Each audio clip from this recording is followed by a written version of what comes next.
Friends, my name is पूजा योगी। आप मेरा channel देख रहे हो पूजा फिजिक्स।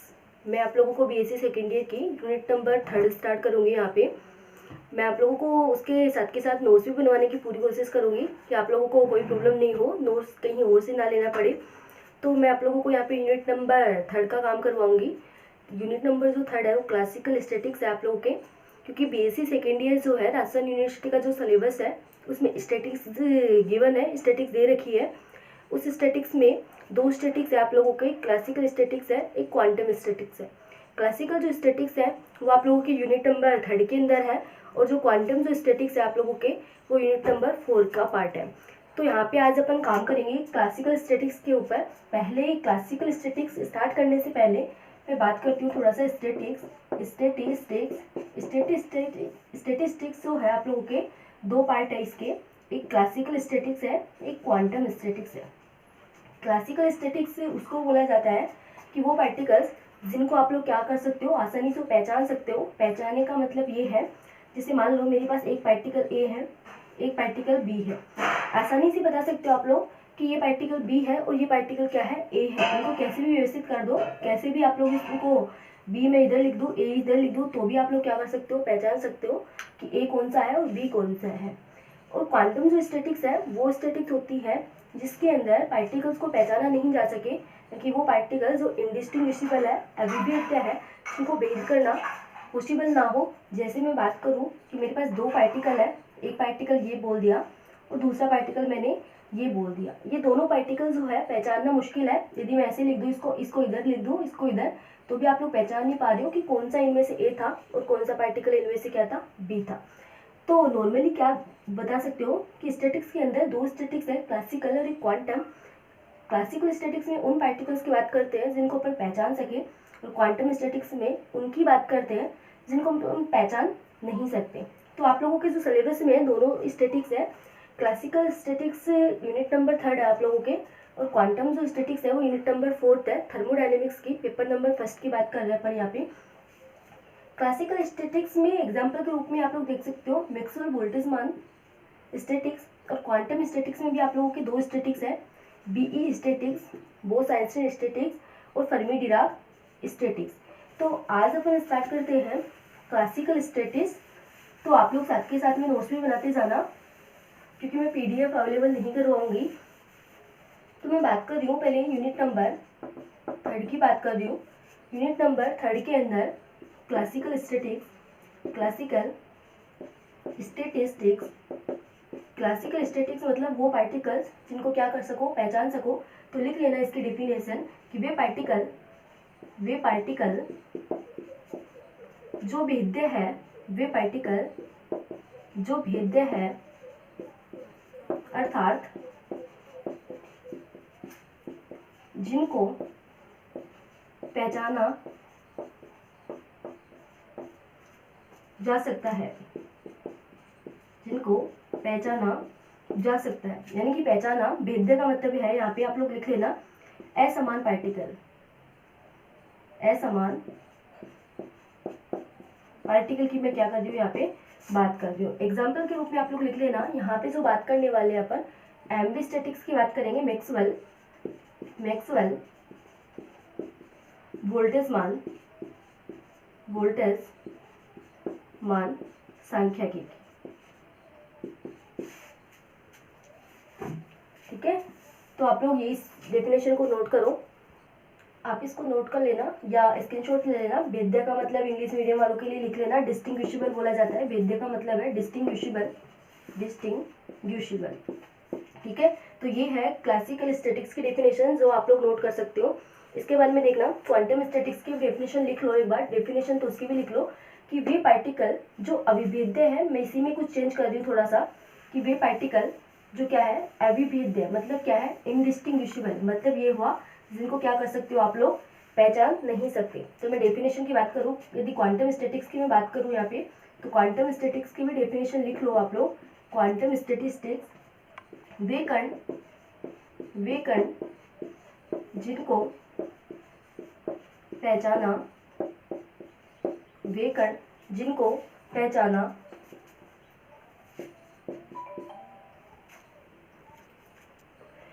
वे कण जिनको पहचाना नहीं जा सके, अर्थात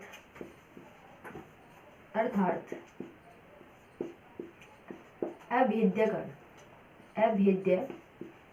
अभेद्य से मतलब है यहाँ पे समान पार्टिकल, समान कण की बात की जा रही है, समान, या आप लोग बोल सकते हो इनडिस्टिंग्विशिबल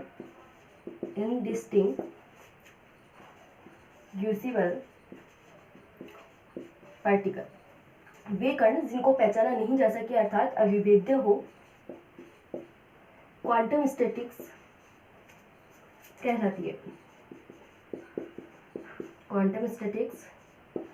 है। एग्जाम्पल के रूप में आप लोग लिख सकते हो बीई स्टैटिक्स, इसके बारे में अपन बात करेंगे लेकिन यूनिट नंबर 4 के अंदर बात करेंगे स्टैटिस्टिक्स। और सेकेंड आप लोग एग्जाम्पल लिख सकते हो फर्मी डिराक स्टैटिस्टिक्स। ठीक है, तो इसको नोट कर लेना और या फिर स्क्रीनशॉट ले लेना और बाद में लिख लेना। इतना टाइम में अपने पास है नहीं कि वरना वीडियो अपना बड़ा बन जाएगा। इसके बाद में हेडिंग डालना कि जैसे मैंने बात की कि स्टैटिक्स 2 टाइप की पढ़ी अपन ने, classical statics, quantum statics. Classical statics वो स्टैटिक्स जिसमें पार्टिकल को आप लोग क्या कर सकते हो, पहचान सकते हो, और क्वांटम स्टैटिक्स वो स्टैटिक्स है जिसमें पार्टिकल को आप लोग पहचान नहीं सकते हो। उसके बारे में मैं बात करती हूँ कि जैसे आप लोगों ने क्लासिकल की बात की है, क्लासिकल मैकेनिक्स और क्वांटम मैकेनिक्स, उसी तरीके से मैं बताती हूँ यहाँ पे कि इसकी कुछ प्रमाणिकता दी गई क्लासिकल मैकेनिक्स और क्वांटम मैकेनिक्स के लिए। कुछ इसके रिजल्ट्स निकाले गए कि जो क्लासिकल मैकेनिक्स थी और क्वांटम मैकेनिक्स थी, क्या बताया गया कि जो क्वांटम मैकेनिक्स है इसके अंदर हाइजेनबर्ग का जो अनिश्चितता सिद्धांत है, कि जो अनसर्टेनिटी प्रिंसिपल है, हाइजेनबर्ग प्रिंसिपल ऑफ अनसर्टेनिटी है, उसके अंदर कोई पार्टिकल है उसकी पोजीशन में अनिश्चितता अनसर्टेनिटी और मोमेंटम में अनसर्टेनिटी एक साथ कैलकुलेट नहीं की जा सकती। जबकि क्लासिकल जो मैकेनिक्स है उसके अंदर तो जो हाइजेनबर्ग का हाइजेन प्रिंसिपल जो लॉ था वो लागू ही नहीं होता था। दूसरा क्या बताया गया है इसके अंदर, क्या प्रमाण दिया गया है इसका, क्या प्रूफ दिया गया कि मान लो कोई पार्टिकल है और उसकी डिस्टेंस में एस ले लेती हूँ और उस पार्टिकल के लिए वेवलेंथ में लेमड़ा ले लेती हूँ, तो उस पार्टिकल की डिस्टेंस उस वेवलेंथ से ग्रेटर देन होती है, वो क्लासिकल मैकेनिक्स में काम करता है। और यदि उस पार्टिकल की जो डिस्टेंस है वो क्या होती है, लेस देन लेमड़ा होती है, तो क्वांटम मैकेनिक्स के अंदर काम करता है। तीसरा क्या बोला गया कि यदि कोई सिस्टम है और उस सिस्टम की इक्वेशन मेरे पास माइनस का del E upon K T है, यदि क्या हो, यदि अपने पास कोई सिस्टम है और उसकी इक्वेशन ऑफ मोशन या इक्वेशन ये है मेरे पास e to the power minus का del E upon K T. अब यदि K T greater than del E हो, उस कंडीशन में क्लासिकल मैकेनिक्स काम करती है। और यदि K T less than del E हो तो उस कंडीशन में क्या करती है, क्वांटम मैकेनिक्स काम करती है। तो ये कुछ जो इसके प्रमाण थे वो दिए गए क्लासिकल मैकेनिक्स और क्वांटम मैकेनिक्स के बीच में। तो कई बार एग्जाम में ये क्वेश्चन भी पूछ लिया जाता है, तो आप लोग इस चीज़ को भी नोट कर लो। नोट करना चाहो तो आप लोग लिख सकते हो, हेडिंग डाल देना कि क्लासिकल मैकेनिक्स की प्रमाणिकता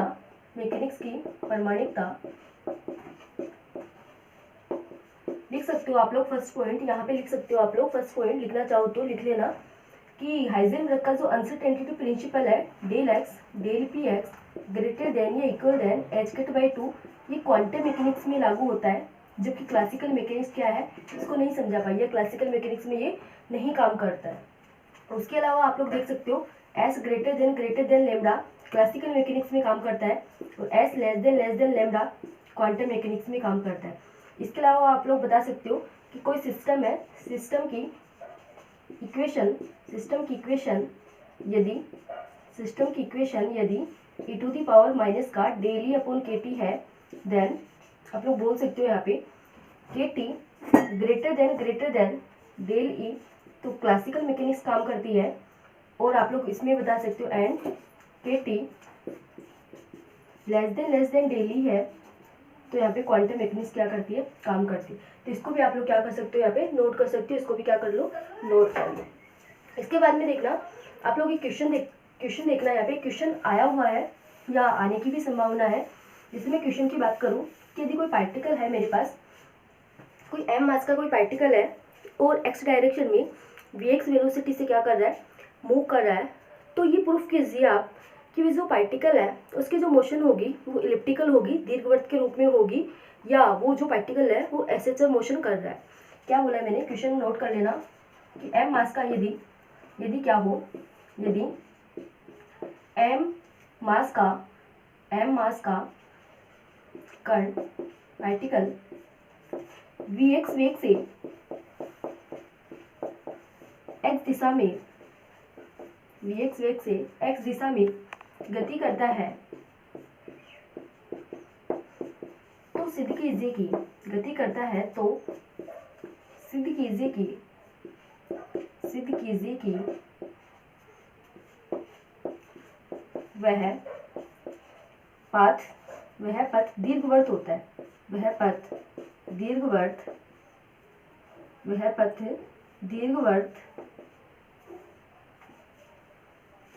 होता है, यानी कि इलिप्स होता है, इलिप्टिकल होता है।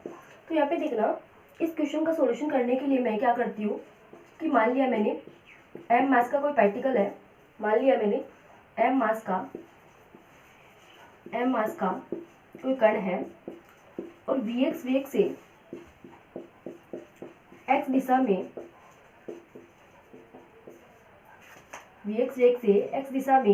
गति करता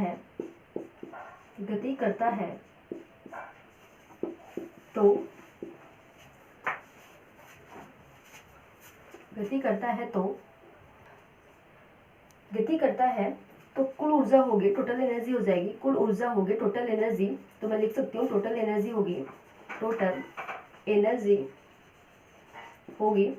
आप लोग लिख सकते हो टोटल एनर्जी उस कंडीशन में लिख सकती हूँ E equal to kinetic energy plus का कितना हो जाएगा, पोटेंशियल एनर्जी हो जाएगा। ऊपर वाले को आप लोग एक बार नोट कर लो या स्क्रीनशॉट ले लो, मैं इसको मिटा रही हूँ। तो यहाँ पे देखना, यदि कोई m मास का कोई पार्टिकल है और Vx वेलोसिटी से x डायरेक्शन में मूव कर रहा है, तो उस कंडीशन में टोटल एनर्जी जो है, टोटल एनर्जी में लिख सकती हूँ E equal to kinetic energy plus का potential energy. E equal to हो जाएगा मेरे पास, काइनेटिक जो एनर्जी है वो हो जाएगी 1/2 m Vx स्क्वायर प्लस का 1/2 पोटेंशियल एनर्जी को मैं लिख सकती हूँ 1/2 और इसको बोल देती हूँ kx स्क्वायर बोल देती हूँ, क्योंकि जो पार्टिकल है वो क्या कर रहा है, एसएचएम मोशन कर रहा है। तो एसएचएम मोशन मैंने मान लिया कि m मास का पार्टिकल एसएचएम मोशन कर रहा है, ये रिप्रेजेंट करना है मुझे कि उसका जो पाथ है वो कैसा होगा, दीर्घवृत्त होगा, इलिप्टिकल होगा। तो एसएचएम में पार्टिकल की जो पोटेंशियल एनर्जी होती है 1/2 क्या होती है, kx स्क्वायर होती है। तो E इक्वल टू मेरे पास 1/2 m Vx स्क्वायर प्लस 1/2 कितना हो गया, kx स्क्वायर हो गया। इसको मैं ये भी लिख सकती हूँ, यदि मेरे पास कोई डायरेक्शन फिक्स ना हो, एक्स डायरेक्शन की ना बात करें, या मैं मोमेंटम की फॉर्म में लिखना चाहूँ, तो मैं ऐसा भी लिख सकती हूँ px square upon 2m plus का 1/2 और इसको मैं लिख सकती हूँ kx स्क्वायर। एनर्जी को मैं नीचे ले आती हूँ तो मेरे पास ये हो जाएगा px square upon 2me plus का kx स्क्वायर अपॉन 2e हो जाएगा। इसको मैं ऐसे भी लिख सकती हूँ px square upon under root of 2me और इसका क्या बोल देती हूँ, होल स्क्वायर प्लस का x square upon under root of 2e upon k, तो इसका क्या हो जाएगा, होल स्क्वायर, क्योंकि वो अंडर रूट है तो क्या हो जाएगा, ये कैंसिल हो जाएगा। ये जो इक्वेशन है आप लोग देख पा रहे होगे कि ये जो इक्वेशन किसके समान है, ऐसी इक्वेशन दिख रही होगी आप लोगों को, कैसी equation, X square upon A square plus का Y square upon B square equal to 1। ये इक्वेशन किसकी होती है, एलिप्स की होती है, दीर्घवृत्त की इक्वेशन है। तो आप लोग क्या बोल सकते हो कि एम मास का कोई पार्टिकल है, एसएचएम मोशन करता है, तो उसके जो पाथ होता है या उसकी जो इक्वेशन होती है वो कैसी होती है, इलिप्टिकल इक्वेशन होती है। यहाँ पे ए जो है सेमी मेजर एक्सिस है, जिसकी वैल्यू आप लोग बता सकते हो 2me का कितना है, रूट है। और b equal to semi minor axis है, जिसकी वैल्यू है 2e अपॉन कितना है, a है। ए को मैंने बोला सेमी मेजर एक्सिस, और b को मैंने बोला यहाँ पे सेमी माइनर एक्सिस। ठीक है, तो ये था इसका एक छोटा सा क्वेश्चन, कई बार 1.5 नंबर में पूछ लिया जाता है, तो आप लोग याद रखना। अभी तक आप लोगों ने क्या पढ़ा, स्टैटिक्स की बात की। स्टैटिक्स 2 टाइप की बताई आप लोगों ने, classical statics, quantum statics. Classical statics वो जिसमें उन पार्टिकल के बारे में बता सकते हो या उन पार्टिकल का अध्ययन करते हो, स्टडी करते हो, जिन पार्टिकल को आप लोग क्या कर सकते हो, पहचान सकते हो आराम से, ए है, बी है, सी है, डी है। और क्वांटम जो स्टैटिक्स है वो स्टैटिक्स है, वो पार्टिकल्स उनके बारे में स्टडी करते हो जिन पार्टिकल को आप लोग आसानी से क्या नहीं कर सकते, पहचान नहीं कर सकते। क्लासिकल स्टैटिक्स के अंदर आप लोग बात करते हो एमबी स्टैटिक्स की, क्वांटम स्टैटिक्स में बीई स्टैटिक्स और एफडी स्टैटिक्स की बात करते हो। उसके बाद में आप लोगों ने यहाँ पे उनकी डेफिनेशंस की बात की, और एक आप लोगों ने क्वेश्चन देखा, कोई एम मास का पार्टिकल है, यदि एसएचए मोशन करता है तो उसका जो पाथ होता है वो कैसा होता है, इलिप्टिकल होता है। Thank you so much. Next की क्लास में कुछ